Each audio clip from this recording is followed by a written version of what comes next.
৭১ বছর বয়সেও পুরাতন জিনিসের নেশায় মেতে থাকেন ইসমাইল হোসেন সেলিম। ম্যাচ বক্স আছে আমার কাছে ৫,০০০-এর মতো ম্যাচ বক্স আছে, ২০০-র বেশি টেলিফোন সেট আছে, ১৭২টা দেশের ব্যাংক নোট আছে। নিজ বাসভবনকে রীতিমতো সংগ্রহশালায় রূপান্তর করেছেন ইসমাইল, যেখানে রয়েছে পুরানো টেলিফোন, টিভি, মুদ্রাসহ দুর্লভ জিনিসপত্র।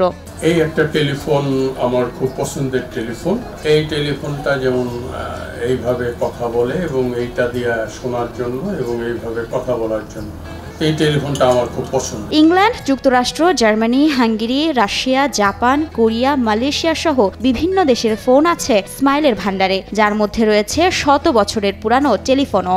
এই টেলিফোনটা জার্মানি তৈরি, 1940 সালে। ফোনগুলি দেখছি একদম ছোট সময়ে। এই টেলিফোন সেটটা আমার খুব পছন্দের টেলিফোন। সংগ্রহের নেশা থেকেই অবসর সময়ের পুরোটাই কাটান নিজের সংগ্রহশালায়। প্রতিদিন সংগ্রহিত জিনিসপত্র পরম যত্নে পরিষ্কার করেন তিনি। এখনো সচল রয়েছে তার গ্রামোফোন, সংগ্রহে রয়েছে 12টি রেকর্ড। সংগ্রহশালায় কেউ পরিদর্শনে আসলে গ্রামোফোনের রেকর্ড প্লেট বসিয়ে হাতল ঘুরিয়ে শোনান 50 দশকের রবীন্দ্রসঙ্গীত। ইসমাইল হোসেনের সংগ্রহশালায় রয়েছে 200 রকমের টেলিফোন সেট। এর মধ্যে রয়েছে marine, industrial, mining, candlestick, prince, rotary, button ও পিবিএক্স ধরনের টেলিফোন। আমার কাছে এখন 200-র বেশি টেলিফোন সেট আছে এবং বিভিন্ন ধরনের বিভিন্ন সাইজের, যেমন marine telephone, industrial telephone, military telephone, নানান ধরনের টেলিফোন আমার সংগ্রহে আছে। পুরাতন টেলিফোন সেটের পাশাপাশি বিভিন্ন দেশের কাগজের নোট, ম্যাচ বক্স এবং গুণীজনদের অটোগ্রাফ সংগ্রহ করাই যেন নেশা ইসমাইল হোসেন সেলিমের।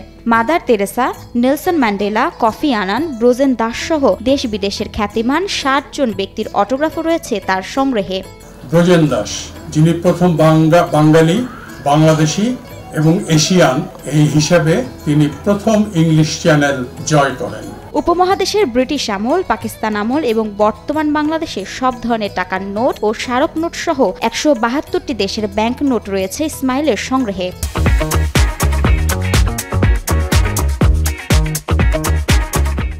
আমার কাছে এখন 172টা দেশের ব্যাংক নোট আছে।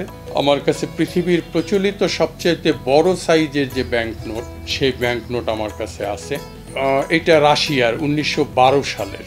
ছোটবেলা থেকেই পুরাতন ঐতিহ্যের জিনিস সংগ্রহে নেশা ছিল তার। সেই থেকে দীর্ঘ 50 বছর ধরে চলছে তার পুরাতন জিনিস সংগ্রহের এই খেলা। যখন স্কুলে পড়াশোনা করি তখন থেকেই আমার একটা শখ সংগ্রহ করা এবং ডাক টিকিট দিয়ে এই সংগ্রহ আমি শুরু করি। টাঙ্গাইল শহরের কলেজ পাড়ায় নিজ বাসভবনে দুর্লভ জিনিসপত্র নিয়ে একটি সমৃদ্ধ সংগ্রহশালা গড়ে তুলেছেন ইসমাইল হোসেন সেলিম। দেখতে রীতিমতো একটি ক্ষুদে জাদুঘর মনে হবে যে কারো।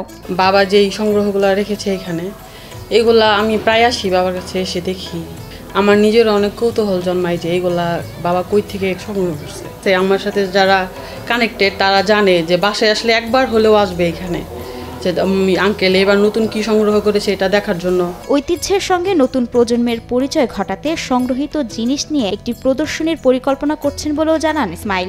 আমি এই বয়সে প্রথম দিকে যেসব জিনিস দেখছি, ব্যবহার করছি, এইগুলি এখন নাই, একদম বিলুপ্তের পথে। তো আমি এইগুলি সংগ্রহ করি যে এখনকার প্রজন্ম এবং ভবিষ্যৎ প্রজন্ম এইগুলি যাতে দেখে এবং তারা বুঝতে পারে যে তাদের পূর্বসূরীরা তারা কি ব্যবহার করছে, কেমন ছিল।